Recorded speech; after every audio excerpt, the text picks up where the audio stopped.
Hi, I am John Ag, and what just happened today is the most alarming, most calculated, and most perfectly timed event I have ever witnessed in my years of covering the silver and gold markets. The CME Group, the owner of COMEX, the exchange that sets the rules for the world's most important precious metals futures market, literally shut down metals trading today, February 25th, 2026. They halted Globex metals futures and options.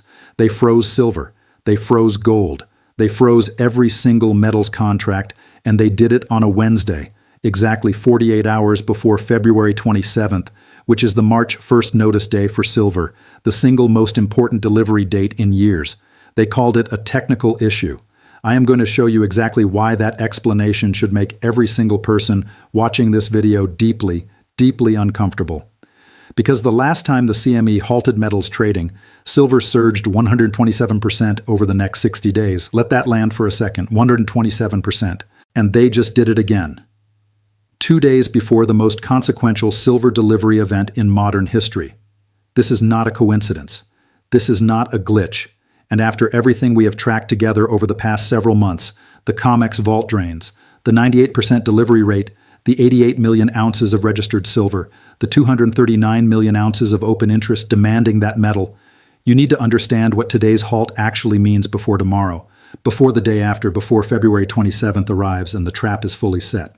Let me lay out the sequence of events so clearly that even someone who has never watched a precious metals video in their life will understand exactly what is happening.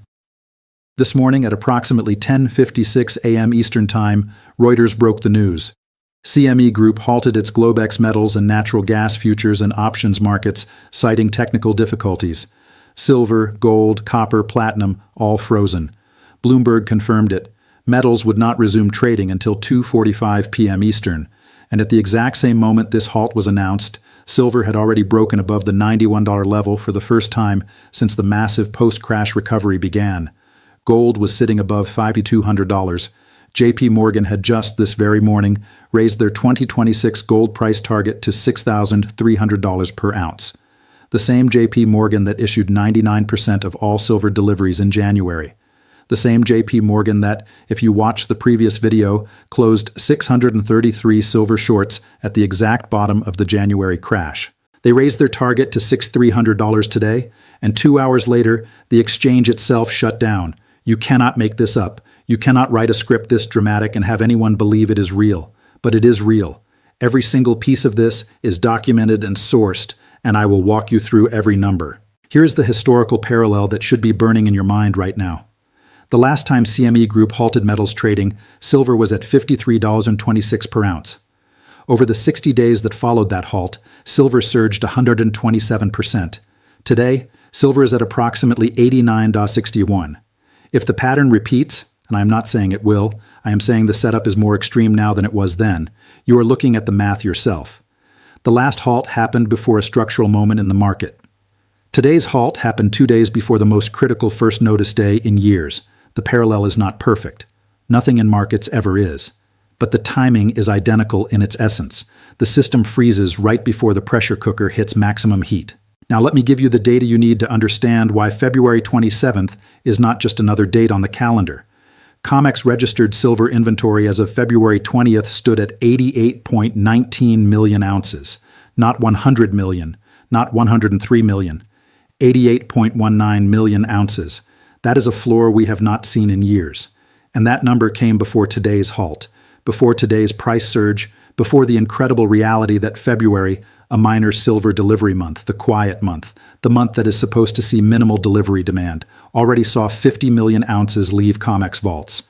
Read that again. February is a minor delivery month. Historically, March is 3 to 5 times larger than February.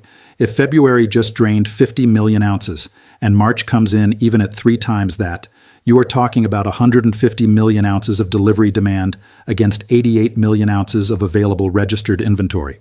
The math does not work. It has not worked for months. But now we are 2 days away from finding out exactly how broken the math truly is. The March open interest right now represents approximately 239 million ounces of notional silver, against 88 million ounces of registered silver available for delivery. That is a 2.7 to 1 mismatch in the registered category alone. And remember, This February, 98% of contracts demanded physical delivery, not 2 to 5%, which is the historical norm. 98%. If even 50% of March open interest demands physical, which is still half of what February delivered at, you are looking at 119 million ounces of demand against 88 million ounces of supply. There is no scenario where that ends quietly. There is no scenario where the CME just shrugs and says, "We will handle it." Either they deliver metal that does not exist, they force cash settlement at a massive premium, or the system cracks in a way that every silver holder watching this video will remember for the rest of their lives. Let me now address the tariff angle because it is not separate from what is happening in silver and gold today. It is directly connected. Reuters confirmed this morning that gold rose more than 2% to a 3-week high on renewed safe haven demand tied to uncertainty over President Trump's tariff plans. Bloomberg framed it the same way. Traders are weighing U.S. import tariff uncertainty alongside rising friction in the Middle East, specifically Iran tensions that have been escalating all week. The dollar weakened, real yields compressed, and both gold and silver pushed aggressively higher. Gold defied $206 today, silver breaking $91 before the CME halt froze the entire market mid-move. And here is what you must understand about tariffs and precious metals together. Every time a new tariff threat lands, two things happen simultaneously. Inflation expectations rise, which erodes the real value of holding cash or bonds. And confidence in the stability of the global trading system drops, which drives capital into hard assets that cannot be tariffed, cannot be embargoed, and cannot be printed by any government. Gold and silver sit at the exact intersection of both of those forces. Every escalation feeds the bid, and right now there are escalations happening on multiple fronts at the same time. The Supreme Court tariff ruling this week triggered what analysts at USA Gold described as systemic risk repricing across precious metals. When the highest court in the country weighs in on trade policy, when Goldman Sachs is holding a $400 gold target, while JP Morgan goes to $6,300 today, when the gold-silver ratio at current prices is telling you that silver is dramatically undervalued relative to gold, you are not watching a speculative bubble. You are watching a fundamental repricing of what hard assets are worth in a world where trust in institutions is eroding at an accelerating rate. Now let me explain what I believe the CME trading halt actually signals because I want to be very precise here. I am not saying the exchange committed fraud. I am not saying this was a deliberate manipulation in the legal sense. What I am saying is this: the timing is extraordinary. The technical issue that froze metals trading happened at a moment when silver was breaking above $91 with strong upward momentum, 2 days before the largest potential delivery event in years. On the same day, JP Morgan raised their gold target to $6,300. On the same day, the tariff fears and Iran tensions were driving safe haven demand to levels we have not seen since early January. If you are running a system that knows it has 88 million ounces of registered silver against 239 million ounces of open interest, and you see the price breaking higher with 2 days until first notice, and you see delivery demand running at 98%, the one thing you desperately do not want is a runaway price spike that makes every single long holder decide to stand for physical delivery right now. Because the higher the price goes into first notice day, the more painful it becomes for the shorts. And the more painful it becomes for the shorts, the more those shorts need to either cover or deliver metal they do not have. The halt froze the market at the exact moment the pressure was building to its maximum point. That is the pattern. That is what the data shows. And the last time this pattern appeared, silver surged 127% in 60 days. Let me talk to the two different audiences in this channel because we have a big community now, and I know not everyone is here for the same reason. For the long-term physical stackers, and I know many of you have been accumulating for months, some of you since silver was under $50, some of you since it was under $30. Today changes nothing about your thesis, and it actually strengthens it. You are watching COMEX registered inventory drain below 90 million ounces, while March delivery demand is primed to exceed every historical record.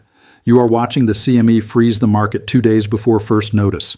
You are watching JP Morgan tell the world that gold goes to $6,300 while simultaneously controlling 99% of the physical delivery mechanism at COMEX.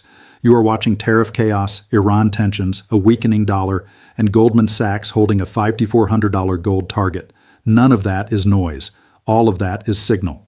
If you are holding physical and you have been through January's crash and the recovery, and now today, you are exactly where you should be. Do not let anyone shake you out of a correctly reasoned long-term position because of one afternoon of CME technical difficulties. For the traders, for the people with futures exposure or ETF positions or leveraged plays, today is a flashing red warning sign of a different kind. When an exchange halts trading, spreads widen when it reopens. Gap moves are common. Volatility explodes in both directions because positions that were frozen suddenly come alive all at once. The halt itself does not tell you which way silver goes when it reopens, or tomorrow morning, or on February 27th. What it tells you is that the system is under maximum stress. And when the system is under maximum stress with a binary event 2 days away, the moves are violent regardless of direction.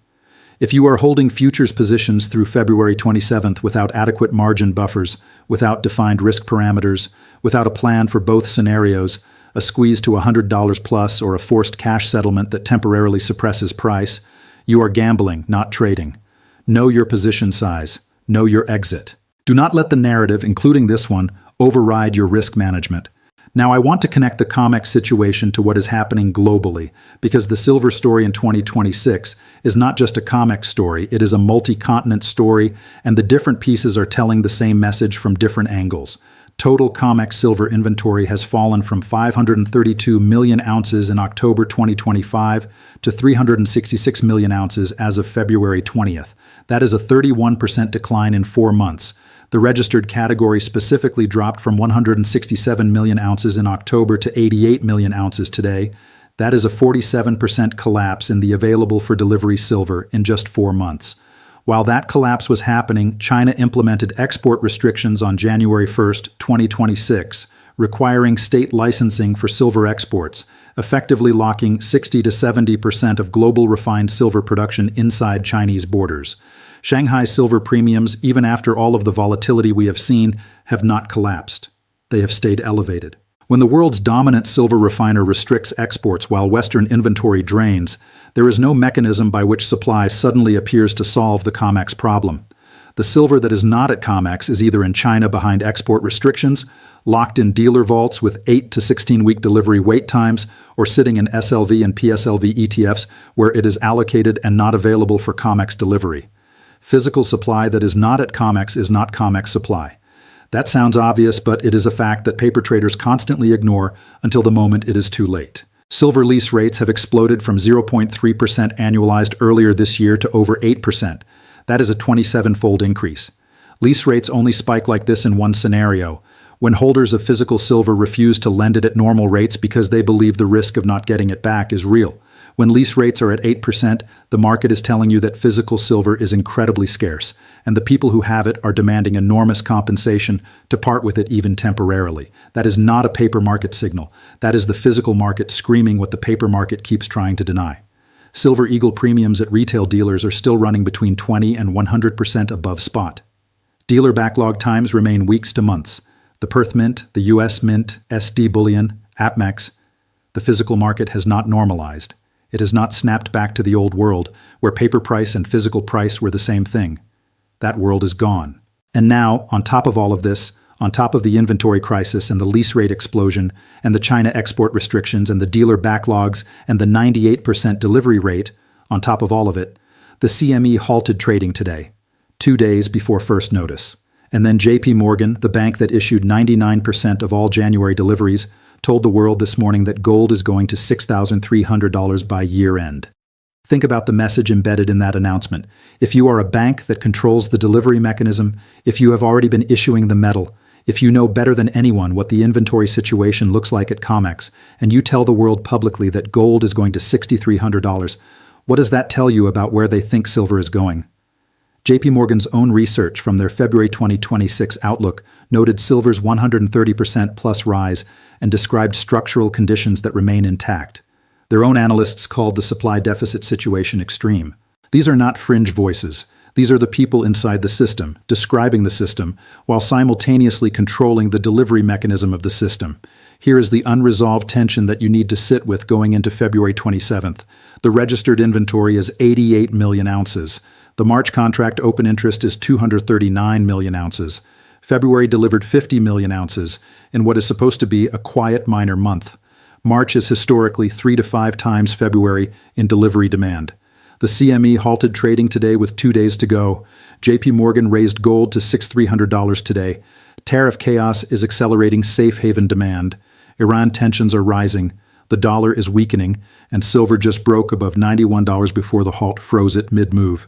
Those are the facts. All of them are documented, none of them are speculation, and they are all pointing in the same direction at the same time. Either the March delivery event gets managed quietly through cash settlements and contract rollovers and behind-the-scenes metal sourcing, and the system limps forward for another month, or the physical reality overwhelms the paper management and we see price discovery that the world has never seen in this market.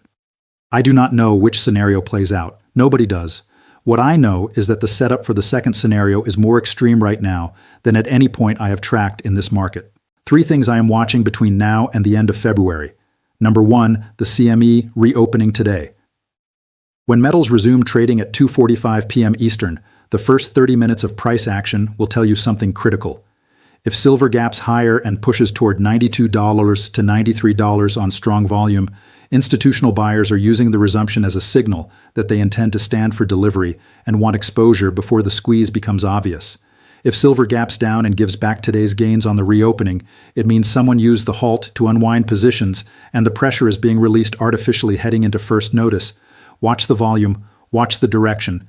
The reopening price action after a CME halt is always more informative than the halt itself. Number 2, the silver basis and lease rates. If lease rates spike further above 8% tonight or tomorrow, that is the physical market confirming the squeeze. If they start to compress, it means metal is being found somewhere and the pressure is easing. Check the basis. If spot is above futures, backwardation is on and the physical market is in real tightness.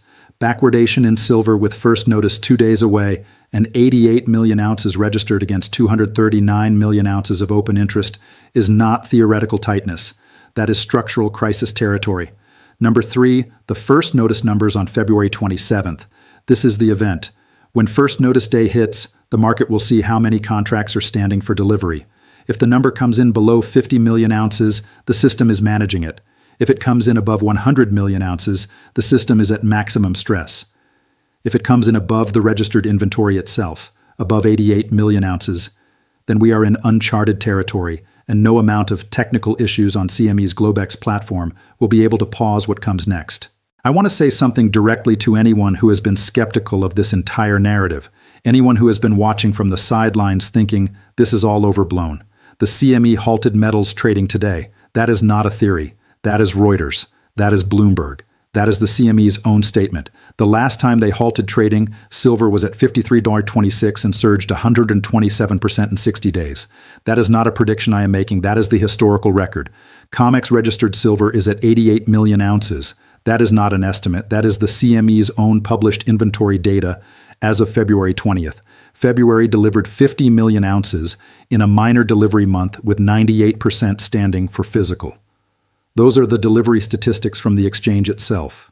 March is 3 to 5 times February historically. JP Morgan raised gold to $6,300 today, while being the dominant delivery issuer at COMEX. That is Reuters. Every single number I have given you today has a source. Every single claim has documentation, and the picture they paint together, not individually but together, is one of the most extraordinary setups I have ever seen in this market. Do your own due diligence. Understand the risks. Silver at $89 going into first notice day can go to $75 if delivery demand disappoints and contracts roll quietly. I'm not going to pretend that is impossible, because it is possible. The CME has been managing this situation month after month, and they have tools the rest of us do not have visibility into. Cash settlement premiums, emergency metal sourcing, rule changes, halt mechanisms. We saw one of those tools used today. But if the physical demand runs hotter than the management can handle, if 100 million or 120 million ounces stand for delivery against 88 million ounces available, the tools run out. And when the tools run out in a market this tight, with lease rates at 8%, with China's export restrictions locking away 60 to 70% of global refined supply, with dealers back-ordered for weeks, with JP Morgan calling $6,300 gold in the same breath as controlling the delivery mechanism, the price does something that no one will be able to manage or predict or halt. Physical will win. The only question is when. February 27th is 2 days away. The CME halted trading today. The inventory is 88 million ounces. The demand is 239 million. The last halt led to 127% in 60 days. You are watching history unfold in real time. Whether the next chapter is written this week or next month or 3 months from now, the direction of this market is not unclear. What is unclear is only the timing. And after today, the timing just got a lot less unclear. Invest with logic, not hype. Use your own brain. Don't follow anyone blindly. OG out.